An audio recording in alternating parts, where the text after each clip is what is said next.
Lamination में nomination में आया एक दफा। सैफ का चेहरा देखना चाहता हूँ एक दफा। इसको ऐसे ही लटका दे, गीला होता है। अभी तक दानिया जिसने एक बार भी पैकिंग नहीं की और मुस्लिम ने दो लोग हैं जिन्होंने पैकिंग की। इसने हाँ ये भी दोनों वीक में नहीं की। नहीं पिछले 2 वीक की बात हो रही है ना। फासत से डाल रही हैं आप सारी शूज मेरे नए वापस नहीं डालता, दूसरी पेट में से डाल देता हूँ ताकि नेक्स्ट वाली चीज़ें जल्दी से छन जाए। सुन रही है ना आप? से उसने बोला कि तय करवा दो। कवल ने कहा मैं वॉशरूम जा रही हूँ। मैंने बोला कि ज़ैनब मैं कर देती हूँ तय, मुझे दे दो। मैंने कहा सारे इसके कपड़े मैंने तय किए, कुछ भी नहीं करी थी। मैंने इसके बैग में तय करके रखे हैं। मैंने तो नेकी की है और स्टार्टिंग डे से मैंने ये बोला था मुझे नहीं पसंद। मैं मुंह पे भी बोलती हूँ कि नेगेटिव वाइब देने वाली लड़कियाँ मुझे नहीं पसंद। अच्छा अब जब मैं वहाँ से निकली तो मैंने कहा मैं बात करती हूँ। मैं शॉवर लेके निकली, मैंने कहा मैं बात करती हूँ। मैं बाहर आई चेयर पे बैठी, मैंने कहा इतने में ये आ गई।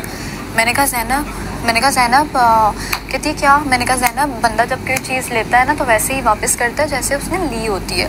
तो मैंने कहा आगे से ना किसी और को पर्चियाँ नहीं लिखी जाती, ना ही पैगाम दिए जाते हैं। तो आगे से कहती है क्या? मैंने रिदा को बोला था कि मैंने उसकी धो दी है तो वो ले ले। मैंने कहा ले ले। आगे से कहती है नहीं, मैंने उसको बोला था वो गीली है, मैंने धो दी है तो सूख जाएगी तो मैं दे दूँगी।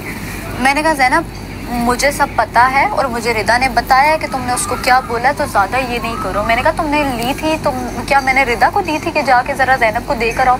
मैंने कहा जिस तरह बंदा मांगता है ना वैसे देता भी है। मैंने कहा शर्म आती है आपको? तो इस बात के अलावा क्या बात हुई? इसके बाद यही हुई ना, मैंने कहा यासीन को तुमने तो ये भी बोला है कि मैंने यासीन को बोला है और यासीन ने आगे से कहा है कि तुम वेल प्लेयर अच्छी खेलती हो इसलिए सारा करीब आ रही है। आगे से कहती है मैंने तो बोला ही नहीं है, मैंने तो बोला ही नहीं है ये वो। अच्छा तो वो गीली टाइट में तुम्हारे मुंह पे मारूं आके? जिंदगी में नहीं देखी। ये बात पूरी हुई तो रिदा फालतू में कूदते मेरा इनडायरेक्टली उनकी तरफ इशारा था। और जो था वो खुद को अपना समझ ले। अब जो था फुदकता है मतलब कि वही है। फिर वो फुदक रहा था तो मैंने उसको जरा अच्छे से पॉपकॉर्न की तरह फिर वो बैठ गया। सुस्ती हो रही है।